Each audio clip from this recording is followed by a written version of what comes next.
Hello and welcome back to Melody Mapping. I'm Tara Shetty, your host, and today I am joined by Mia Lorelei. Thank you for joining me. Of course. Thanks for having me. Before we jump into the main discussion, I just wanted to read your bio so people can learn a little bit more about you and what you're doing. Yes, So, love. okay, so Mia Lorelei is a Filipino singer-songwriter from San Diego, California. Subverting the soft and intimate sounds of her debut EP, her sophomore project, All Star, invites listeners to a new world of distortion and frankness, sonically and metaphorically.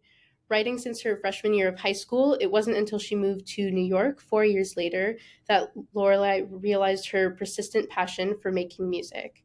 In turn, she self produced 5 songs that eventually became All That's Left Is a Lifetime, released March 2023. Lorelei's discography is filled with hard hitting contemplation on the dynamics of relationships of the self, childhood, nostalgia, and loved ones. That's me in a So, nutshell. yeah, yeah. Oh my gosh. So, I definitely want to talk about your EPs and how it was like putting those projects together. But I think before that, I just wanted to maybe learn about if there's a few artists that have been like specific influences for you on your sound. Yes, of Yeah. course. Well, it definitely is frequently shifting as I'm like figuring out my sound in this period of like finally getting more confident in like the music that I put out. For my EP that Totally. just came out, definitely the band Always was a huge influence. Julia Jacqueline. Who else? Like Burston Maroney had a specific song, Sunburn Fades, that I was playing like all Mhm. summer, but like right before I wrote the EP, and that was definitely a huge influence. But right now I'm about to start recording again, which is very exciting. Nice. And right now the influences for that are a little bit more grungy. So Feeble Little Horse vibe, Okay. lots of slow pulp. I love slow pulp so much. I'm really, really into that sound um, for my music and just as a listener. And then Molly Velasquez is an artist who her album came out in October of last year, I believe, and it Okay. like actually changed my life. Her like just everything about her voice, her songwriting, her just that album is so good. So that definitely, whether I notice it or admit it or not, has been a huge influence on my sound. Nice. And I was also wondering if we could just talk about like your background with music, how you got into it, how you got into songwriting, and if you've had any like training or taken lessons or anything like that.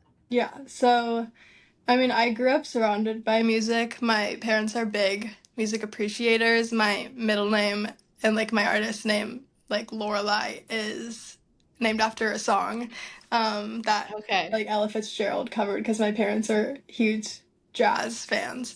Like my dad collects vinyl. He took me to my first concert when I was 8. So it Hmm. definitely has just like music has been a huge part of my life since I can remember. Yeah. And as far as like making music and learning instruments, I took ukulele lessons starting in 5th grade. And Uh-huh. I did that for a few years. And then I like I would play the guitar here and there because my dad had a few guitars that I would just like, experiment with. But Yeah. it wasn't until like the typical 2020 period where everybody was like, let me hone in on my craft. And Right. I would be playing guitar like in between my Zoom classes. And that's when I started songwriting freshman year of high school. But it was like just silly and about boys, which I feel like we all have to start somewhere, you know. It's an easy topic to turn to. But then yeah, that sophomore year 2020 period for me was when I started actually making like demos and kind of like looking for a producer a little bit Hmm. or just anybody to play music with. Um, Okay. Yeah. but yeah, that was like the early beginnings of all that. Sweet. Maybe we can just jump in from there to talk about your EPs. So, talk a bit about. I wanted to know a little bit just about how your first EP kind of like came together, and that you self produced that one. So, how Yes. was that? Producing, writing, to like choose the songs for that. Anything? Those Yeah. details would be So that EP actually it has like very funny story in relation to okay. my like academic career and my like real life career. Okay. So I entered college in the business school and Mhm. I was applying to all these schools for like their marketing programs because I more specifically love like the creative marketing side of things, but I was just like Yeah. love I'm a marketing girly at heart. I can't hide it. But I didn't realize like how rigorous the program would be, and then Mm. all of a sudden I had no time for anything creative or anything musically. And I didn't Right. even realize like how much music was a part of my routine and just like the way that I lived until I had no time to do it. And my Hmm. roommate at the time was in the major that I'm in now, which is new media and digital design. And like I still remember the distinct day that like my brain switched was when both of our desks were set up next to each other and I was doing homework taking notes for a microeconomics class and she was at the desk next to me collaging for a class. And I was like, okay, something has to change here. Yeah. And she had always like heard me play the guitar like around our room, obviously, because we shared a very small space. But Uh-huh. she kept like encouraging me to start making music, and she was like, Mia, when are you gonna have music out? Like, I'll do anything for you to have music out. And I'm like, it's not that easy, you don't understand. And then I did a little bit of research and found DistroKid, and I was like, okay, it's a little bit easier than I thought. But now I actually have to make the music.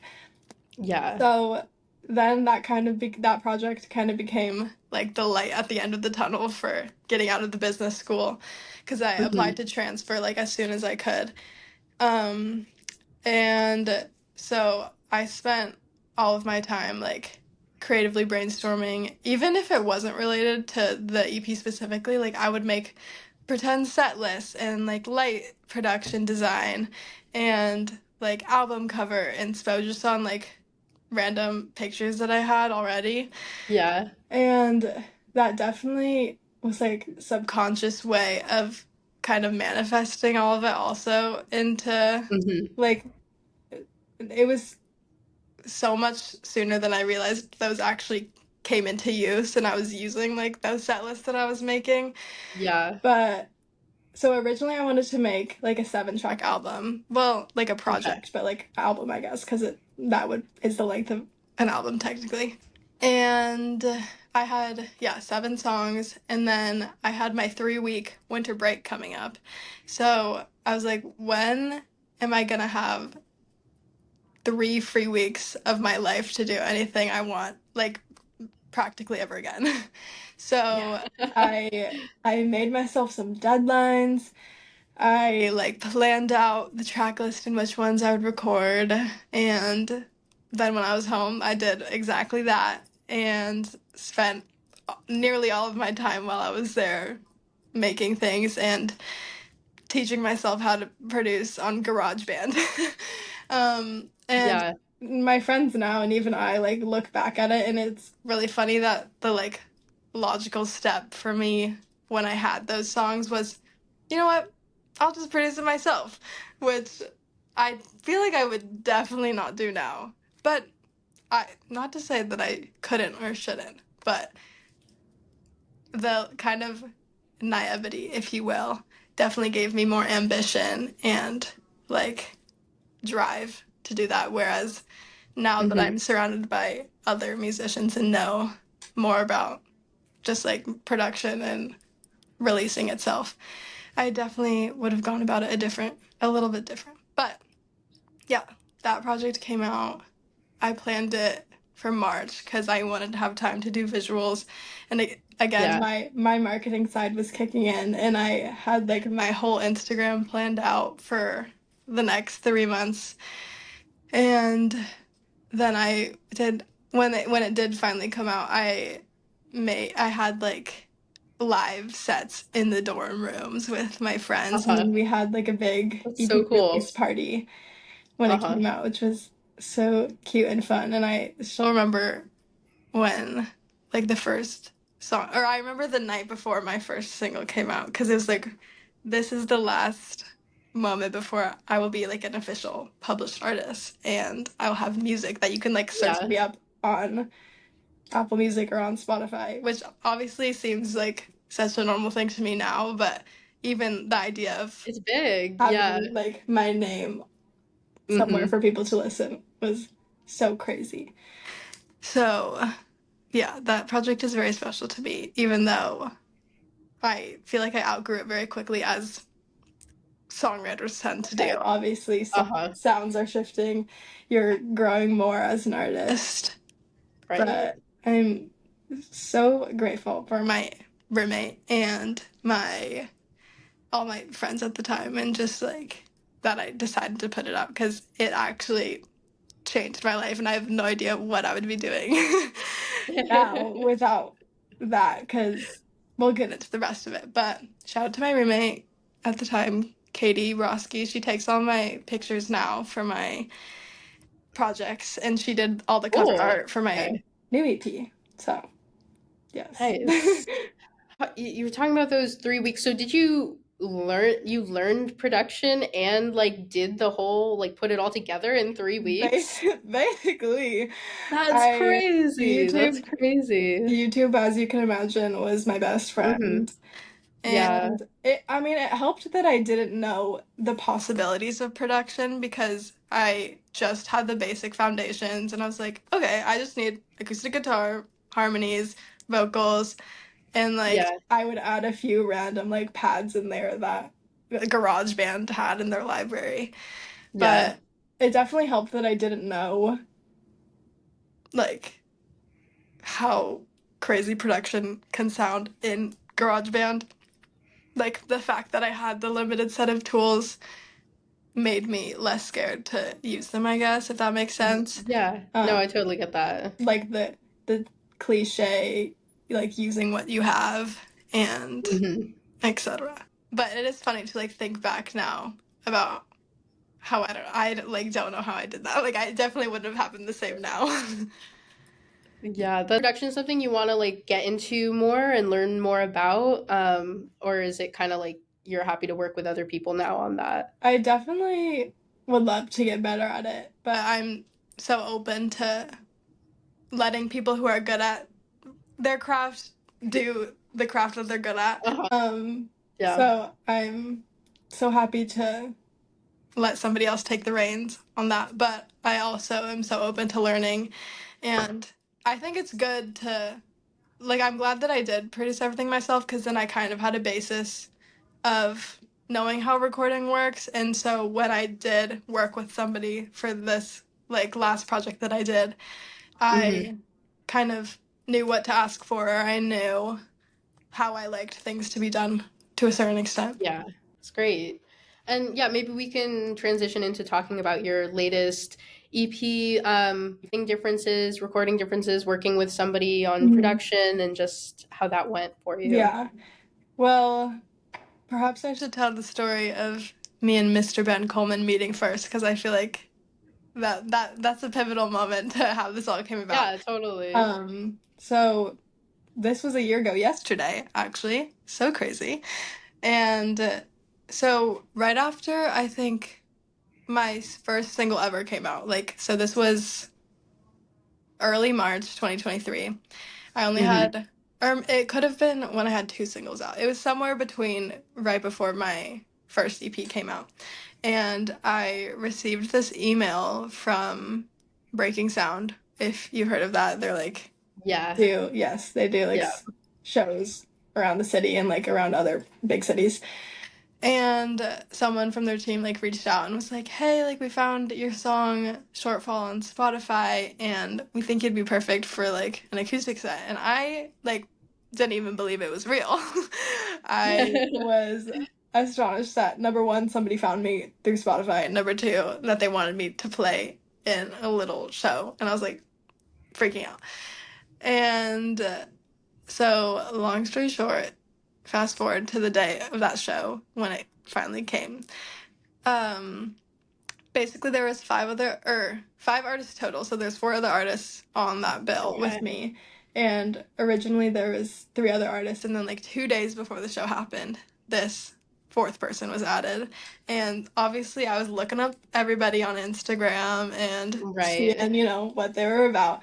And so this new person that was added was, in fact, Mr. Ben Coleman. And so I looked at his Instagram, and on his story, he was working with somebody who I was like a mutual friend with one of my elementary school friends. It was so Oh, random. wow. And I was like, Okay. how that's so crazy that someone I know who knows somebody is just the beginning, Yeah. just the beginning of the crazy music world where everybody knows everybody.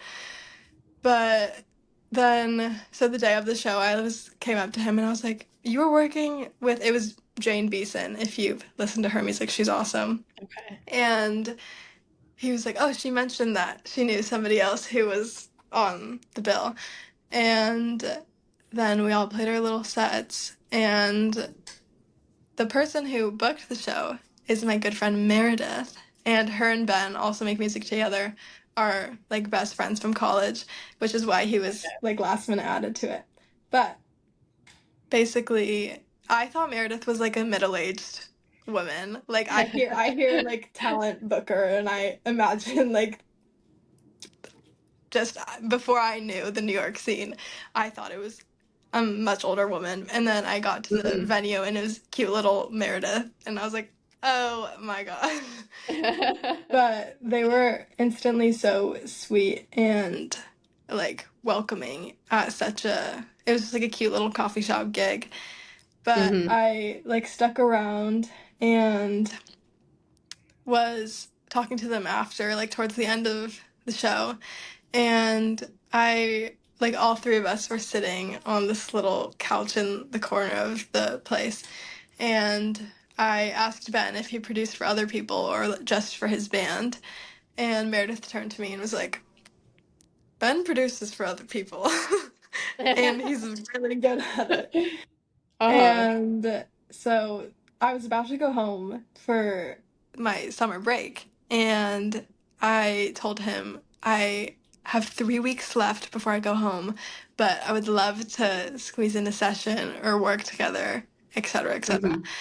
And so we exchanged contact information, and Meredith turned to me and she like whispered and she was like, I'm so glad that you guys connected. Like, Ben is so, so talented and good at what he does. And I just instantly was on cloud nine, and I was like, how did I just meet my favorite people ever? I was kind of like a little bit tragic that I was about to go home too for like 4 months. And Yeah. so it all happened like this, like 3 weeks before I went home were like a whirlwind, and I couldn't believe that was happening. And I was so sad that I was about to leave. But basically, me and Ben worked on our first song together then, which was a single that I released last summer called Call You Okay. Closer. And it was just so crazy working with someone as talented as Ben, but also it was crazy to meet somebody who just understood my creative brain so intuitively, which is Uh-huh. something that I do not take for granted at all. And it's like Ben truly creates this like safe space in his little studio in his basement, and it's awesome. Yeah, so we worked on our first song then, and then over the summer I made like music videos for that. And I told Ben when I left, I was so excited to come back and have a handful of songs to show him at the Yeah. end after summer because I knew I would be writing all the time when I was home. But that obviously leads to the EP. But that's a little Right. preface. So in that period, you just worked on that one song, and then um So were also like the visuals, were you strong playing that just because of your background and like everything? So Yeah, I am super inspired by artists like Tyler the Creator, and there's an artist called Postcard Boy who they're both very involved in the whole creative vision, and something like the concept of world building around a song is something I'm super interested in, and it's also kind of like second nature to me. Like it just makes sense in my brain when I am making songs and like producing them to it just like I start seeing visuals and like these worlds start building in my head. So it's so yeah, satisfying to put that out, and obviously content wise it's useful to for promotion. totally. But Yeah. yeah, I'm actually in middle school. I like this kind of stems from I wanted to be a director in middle school. So Okay. this is like middle school Mia living out her dreams through all the visuals. But Hmm. yeah, I for that first music video, I went ham and did a whole storyboard, rough cut, all the things, and had a friend Dang. at Okay. home Yeah. who was studying film production at the time. So Okay. she and like a few of my other friends all made my little music video over. We took like 3 days to make it, and then I got a free trial of Final Cut Pro and was teaching myself how to color grade. So Uh-huh. apparently I'm loving to learn. Just learning on the Just spot, learn on the doing it on the spot. spot. You know, YouTube is there for a reason. But yeah, Yeah. visuals are definitely a huge thing for me for this EP, especially that just came out. Since I was leaning so heavily into like sports imagery, it was very important to me to expand upon that through like Okay. music videos and just visuals in general. Right. Right. And when you got back to school, were you able to just kind of like jump into recording, or were you kind of juggling some other things, or Yeah, so I texted Ben like a month before I came back and said, okay. may or may not be drafting an EP. And he was instantly like so excited and was like, yes, like let's do it. I'm down. Let's make it. And I was Uh-huh. like, okay, yay. And so I had 4 songs that I had written over the summer. And then I knew I wanted to have 5 tracks on the project, but I Mhm. kind of was saving room for a song that I would write here. Okay. And so I believe it must have been either right when I had moved back to New York or towards the end of the summer. I had a song called All Star, but it's not the one that is out now. But it was a song called All Star. It didn't say All Star anywhere in the song, but it had lots of like running metaphors or like sports imagery in the song, which is something that was a through line through all those songs that I was writing when I was home. I had like a song called Marathon, and one called Fast Lane, and I don't know what about being home was instigating that, but I was just like very into sports imagery. Um, and then so I had like my first session with Ben like 3 weeks from being back, and I played him these 5 songs that I had. Just written one like Mhm. a couple days before I went in for Yeah. that session. And I, yeah, it was all the songs that I had written in California and then the one from here. And this is like kind of the beginnings of me learning that I have to, like, I can't sit on creative ideas for very long.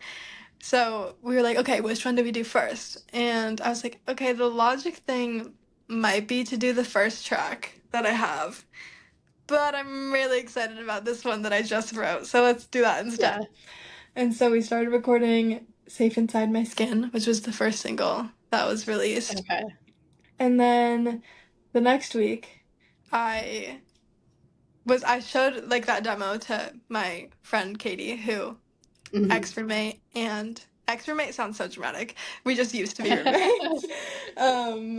She was my freshman year roommate, and now she's just like my best friend.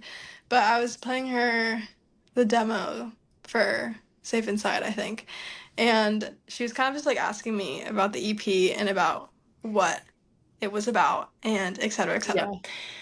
Yeah. And I already was drafting, like, throughout the year since January, I was randomly drawing, like, handwritten varsity letters, and specifically, like, the number 23. I Okay. can't remember exactly where it came from. I did have a song called 23 Song, and I think that might have been, like, the first time that I drew it. But Hmm. for some reason, that was a very prominent vision for me. So that Interesting. was, like, from the get-go, a very big part of that, I guess. Aside from her wanting to know about like the creative things, she also was wondering just what the EP itself was about. Hmm. And as I was kind of trying to explain it to her, I realized that like certain songs were missing the themes that I was wanting to touch on originally. Okay. And I really loved the name All Star for the project, but I thought that the song itself needed to be more like prominent in the themes if it was going to be Hmm. the title track. So in between like the week of our first session and then our next session, I decided to rewrite the song All Star and like made a completely different song and like touching upon themes of like nostalgia and like childhood aspirations that were set for you and like Yeah. while you were young and kind of like living in the shadow of your younger self, I've been saying recently. Um, and then I remember I was sitting in like my living room and like finishing the song, or I just finished it, I think. And I played it for one of my roommates at the time. And I was telling her, like, I think it's gonna be the title track, but I don't know. But it's called All Star and I really like it. But like I have to replace one of the songs that I already had. And so I played it for her. And the first thing that she said in response was, "That's your title track." And I was like, okay. Nice. And so then me and Ben, that was the next one that we recorded. Okay. And I, that day that we made that was like so magical. It was kind of the beginnings of like realizing kind of like the possibilities of production, like I was mentioning to you before, Mhm. and kind of becoming more comfortable and experimenting a little bit more and realizing that like it was a safe space to do so and trusting Ben and trusting like Totally. our collaboration. But then, as it turns out, every week after that, I was like, okay, we could record one of the songs that I originally showed you, but I just wrote a new song, and it kind of like the tracks just started like replacing themselves, and so it Yeah. kind of, I keep saying like the EP kind of wrote itself almost because like the original four other songs that I had were completely scrapped. But the Yeah. still like the themes and the imagery was definitely still there. And like writing it this way kind of let me lean more into the themes and incorporate them intentionally and then Hmm. kind of purposefully build like this world around the same themes. So that's how that happened, but I could talk more about that.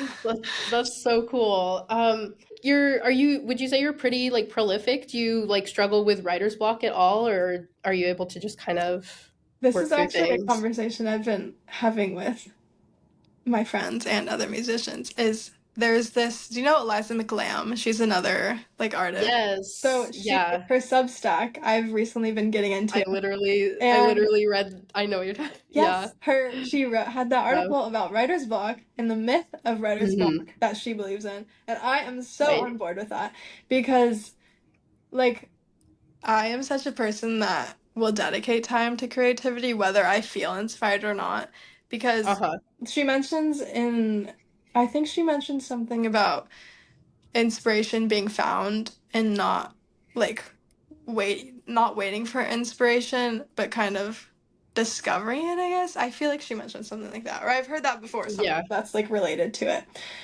But I'm definitely a huge believer in that. And a concept that I had not thought of until recently in reading that article was she mentions like the process of creativity as like the waxing and waning of moons and like in the Hmm. cycles of that and how maybe like certain periods of your life are meant for consuming and not creating. And I think that is such a healthy like mindset to have in Yeah. Yeah. especially now that just the creative industry in general is very like content, content, content and pushing things out. I think Mhm. that's important to remember. Obviously, that you're not this content machine. Yeah. But Yeah. yeah, so in terms of writer's block, again, it was like that period of time of writing the EP is kind of similar to the production of my first EP, where it's like, how did I do that? Like, I was Yeah. riding on some sort of wave where I was just like unaware enough of like I was so into it that I was just going and going and going. Mhm. And the one that I struggled with the most though was like the final track that we wrote or that I wrote, which was Somewhere Between. And basically, so as I mentioned, like every single week I had written a new song in between our sessions. Yeah. And the last song that we had left to do, there was like usually we recorded on Thursdays, so we had like exactly a week in between to write. Mhm. But this week, I think we recorded on a Monday and then the next session was on a Thursday, so there was only like 2 or 3 days in between. And I jokingly texted Ben and I was like, Mia, try not to write a new song challenge before her new session. In parentheses, I'm gonna have the final song done by Thursday. Yeah. And I came into that session and I didn't finish a song, but I did start like a new little guitar part that I was really liking. Mhm. And so that was the first time that I came to Ben and was like, let's structurally make the rest of the song together. Because before that, usually I just have a full fledged song and then he produces it. But this one, he had definitely a little bit more input on like the direction of the sonic like structure of the sound. Okay. And so we had like the first demo of that song is I like had some words to it, but it was kind of just like subconscious ramblings that I was throwing out there.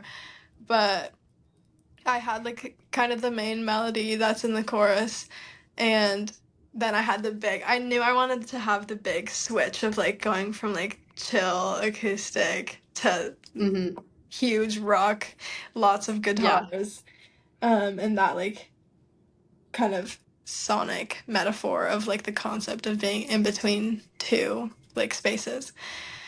Um, and I remember the day after that session, I was like, oh my God, I love this song so much. And also, that was like, okay, whoa, we have touched all 5 songs and like we're doing this thing, like we're making an EP. And Right. yeah, so that one I struggled the most with writing because number one, it was just like a different process of approaching it since it was Okay. different than I had created any other song. But I remember going on walks with one of my roommates at the time and one of my best friends, Grace, and I was explaining to her like how I was struggling with writing it, and then I we were just like catching up on life and like talking about this period of my life where it was like a lot of new things are happening at once, and I was just going into it. Yeah, this period of my life where like lots of changes were rapidly happening, and I was surrounded by Mhm. these new people and making new friends. And I was kind of struggling with staying grounded while also enjoying things while they were happening. And then I think that night that we had that conversation, then I sat down and kind of finished it and it's like, oh, like this song is about my struggle between like being present and staying grounded without trying to convince myself that things are happening while they're happening because then I'll just miss them completely. Yeah. And then also I kind of touch a little bit on like imposter syndrome where it's like this is too good for me. No, like this is where I'm meant to be. No, like all that fun stuff. Oh, well, that's so cool. How everything's kind of coming together. Mhm. Wanted to maybe kind of switch gears a little bit and talk about just like um music and stuff like that. I know you're in school right now. Are you doing any like outside work at all, like or non-music related, that's helping you fund your creative projects or anything? I'm not currently working right now, like school is my main thing that I'm doing, Yeah, but during the yeah, summer I will like work my little booty off and save up like most right. of the Uh-huh. money that I made last summer. I knew that I was gonna make this EP when I came back, so Yeah. I kind of was saving everything that I was making with the EP in mind. Hmm. Um, and like obviously the first time I met Ben was very like spontaneous. I had no idea I was gonna make a song then. And so that Yeah. was like the first time of me like working with somebody, but also then with that like paying somebody and figuring out like, okay, do I want to dedicate like this amount of money to music? Like, is this seriously something that I am wanting to make? Because it's Yeah. it's not necessarily the cheapest thing, which he like artists deserve to be paid, and Yeah. but Yeah. obviously the industry is very complicated in terms of artists not being paid for streams, etc. So with that in mind, I am like I do self-fund everything. I knew it was something that I wanted to do from the beginning because I guess I'm kind of traumatized from the concept of like nepo babies and things of people blowing up and being like, well, they're only famous because their parents paid for everything. And Yeah. maybe it's a pride thing. Maybe I need to step off my high horse or something, but I'm it is something that I'm like proud of is that I like save my money and work and save it and with music in mind because it's something that I am very passionate about. And yeah. Yeah, totally.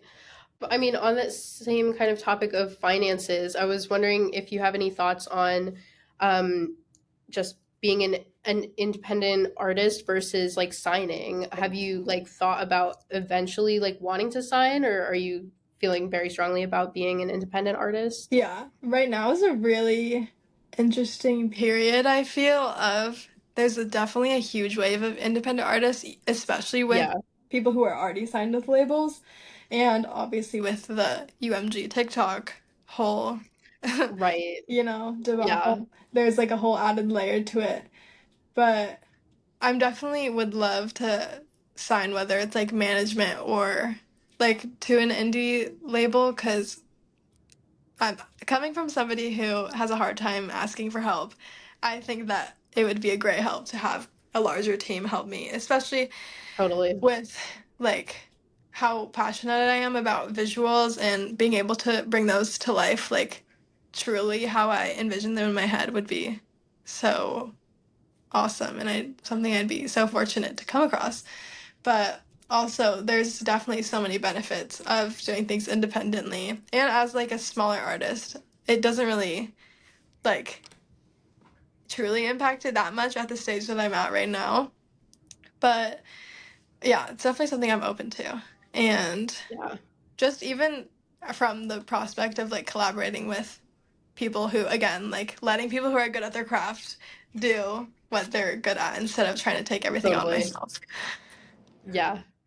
Yeah, that's definitely, I mean, I think a thing that a lot of people struggle with, a lot of artists struggle with now, Yeah. because like it's so easy to like get started in music production Yeah. and like learn all this stuff like online. It's there's definitely a big pressure to be like a jack of all trades. Yeah, and like Um just the yeah. concept of capitalizing off your hobbies is something that's so fascinating to me.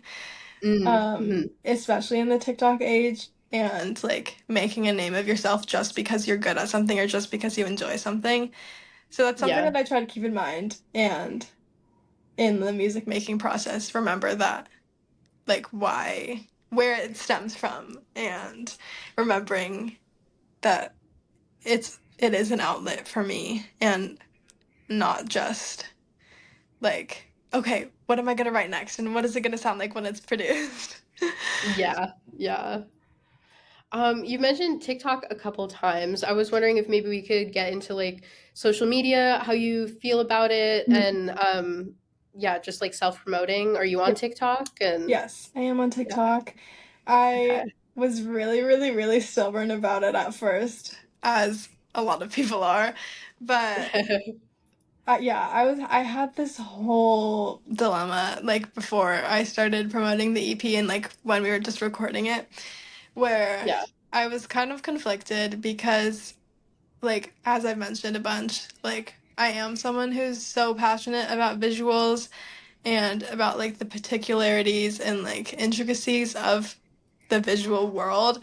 And Right. for a platform like TikTok, where number one, people's attention spans are so small, which in turn means number two, like they're not paying as much attention to those little Mhm. things. And also, I am like kind of stubborn to the idea of following trends and when it's like inauthentic for me just because it's like a trend and would mean that I could like potentially get more views or likes or followers, whatever. So at first I was struggling a lot with that and also so I was like creating a lot of fun visuals, but it was burning me out so quickly. And so I was like, okay, I need to figure out a more sustainable way to do this and a way that makes it more fun because I was not having fun. And Uh-huh. it just, I don't know, it just felt inauthentic. And like the concept of posting snippets of something before it came out, like again, going back to Tyler, like he has a bunch of interviews where he talks about just letting the art exist as itself and not posting snippets. Or even like now, a lot of artists are doing no singles or like only two singles with huge projects like albums. Like Billie just announced that her album and she's Right. having no singles for that, Right. which I am really excited about that. And I hope it shapes, kind of redirects the way that people are releasing music right now. Yeah. But yeah, I was conflicted with whether I wanted to post snippets before songs came out. And so for the beginning, me and Ben ended up making like a bunch of teasers where it's like, okay, so I'm teasing the song, but it's not the song itself. So it was kind of like a Mhm. compromise of being able to share and promote the songs before they came out on like platforms like TikTok without like compromising my like stance on TikTok. But with that being said, as the I was posting more about it and like understanding how the TikTok algorithm works, I Yeah. was kind of shifted my mindset and was trying to look at it more as something that is like a tool that I can use rather than it having to be this like artful content creation Mhm. platform because it is some place that I have gained a lot of followers and viewers from in such a quick amount of time, and there's not really any other app right now that is able to reach such a wide and random audience. Like I can't really think of any other, like obviously Instagram has its explore page, but the for you page algorithm is so unique Something to else. TikTok Yeah. specifically. Yeah. And so I tried to have more fun with it and like not that I was like giving up my morals, but just like understanding that number one, it's not that serious. Number two, like kind of putting the work in now and creating this platform so that later down the line I can do things more visually and like rely less on TikTok for getting streams or getting new like a wider audience. So Yeah. I've been having more fun with that. And I was posting every day for like the past couple of months. I've only recently kind of like taken a break since it's been like almost 2 months since the album came or EP came out. But TikTok has been a huge site of struggle for me. But I've learned more about like my values as an artist and just like on the marketing side of things. Like it'd kind of be stupid not to post on TikTok with its like insane algorithm. Mhm. Um, so that was kind of like the main part where I was like, okay, if I am really passionate about my music and want people to hear it, at a certain point I have to give up that aspect of like my pride in visuals for an app that is not entirely made just for that. And using it for what it's good at instead of just not using it at all because I'm stubborn. Um, but in regards to like social media in general, like as I mentioned, have been a little marketing girly. I used to do Yeah. social media for like a few nonprofit type situations, Okay. mostly on Instagram. So, and as I mentioned, like I'm a huge planner and I have a little app where I've had like for Hmm. my first EP and for this EP that came out, I had like all the posts planned out before for like months in advance. And that side of things is something that I like really enjoy doing. And also it gets me excited and it's kind of again like this form of manifestation, if you will, where you're just like putting things out into the universe and kind of just like knowing that it's gonna happen, but just like waiting for it. And putting the work Totally. in towards that. Which is definitely encouraging in the process of like waiting for releases and just like making the project itself. Hmm. Um, so love my girl Instagram. But Yeah. yeah, learning to Oh, just have more fun, especially because I'm so young and this is the time that I'm supposed to be playing. Well, it's always the time to be playing and having fun. But especially now, sometimes I'm a little too hard on myself and I forget that I'm also supposed to be enjoying this, which I always am. But yeah. yeah. No, totally get it. And I don't know, kind of winding down here, but I wanted to we talked about some of your influences at the beginning, but I was wanting to know if there was any like specific artists, it could be musicians or also non-musicians, whose like full like career arc you really admire, and maybe there's something of that you're wanting for your own career. Yeah. A lot of my friends and like music friends, but also just like friends in general, have been talking a lot about the difference between like the New York scene versus the LA scene Mm. in Mm. music. And like going off of that, being raised in California was like such, in Southern California specifically, was like so special being in such a like huge music scene.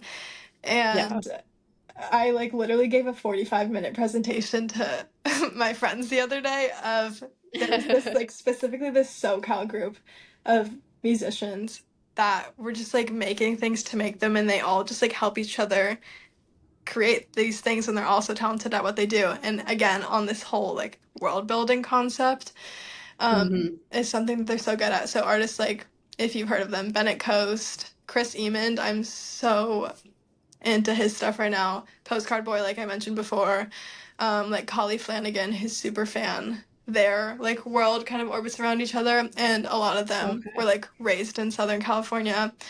And not only do I think like the scene of Southern California influences their music and their visuals, but I haven't realized until being out of California how much being raised in that scene with people they're like about 4 years older than me, so having that Okay. to like look up to from like early high school, middle school, I haven't realized until now how much that impacted me on the whole like creating things myself and just world building in general and not being afraid to kind of just start from somewhere instead of Yeah. being afraid of it needing to be perfect.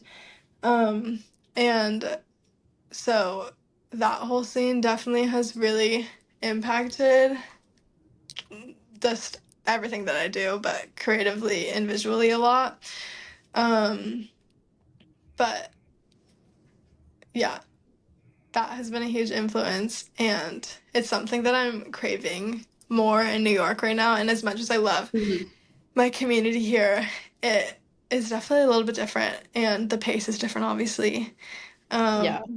But definitely there's valuable things to be taken away from both environments, and they're both Totally. very inspiring environments nonetheless.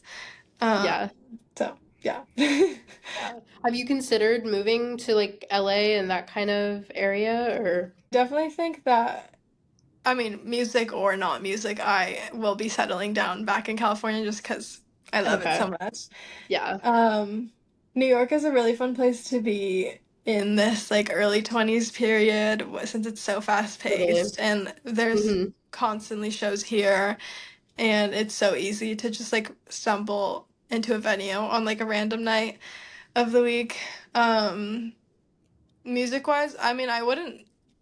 I remember when I was little, growing up in Southern California, I hated the idea of living in LA. And I was like, I'm not gonna move there because I don't like the environment. I had been there like a few times. I have family who lives there, but it was Uh-huh. funny how stubborn I was at the time. But now I'm definitely way more open to it. I'm not really tied down to any place, and I'm like, now is the first time in my life, which makes so much sense because it's like early adulthood where you are like figuring out where you're gonna go. But it's like the Right. first time that I'm experiencing kind of like, oh, I don't know where I'm gonna be really in like a year. Like, yeah, I could still be Mhm. in school and still be in New York and still making music here, but also I don't know, like I could move to LA or I could move home or I could move to Brooklyn. I really want to move to Brooklyn so bad. I'll be in Brooklyn. I'll be in Brooklyn sooner than later. Brooklyn is definitely a huge hub for the indie scene right now, and I'm there like Yeah, all the time. Um, so yeah. Well, the seeing where the wind blows me, where totally. life takes me. But love, I'm a bi-coastal girl these days. Uh-huh. Is. If there's any upcoming releases you wanted to share or any shows coming up that you wanted to promote in the city or anything like that. Yeah, I'm currently, as I mentioned, about to start recording some new stuff, which is very exciting, but that won't come out probably till later this year. I'm finishing recording a song with my friend Meredith right now, which will be coming out this summer. Super Okay. excited for that. Definitely will be saying more in regards to that.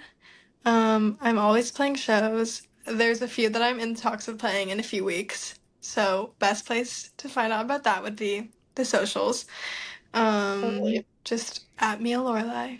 But yeah, that's pretty much that on my end. Cool. Yeah. Well, thank you so much for joining me today. This has Of been a really great course. conversation. Thanks for Yeah. having me.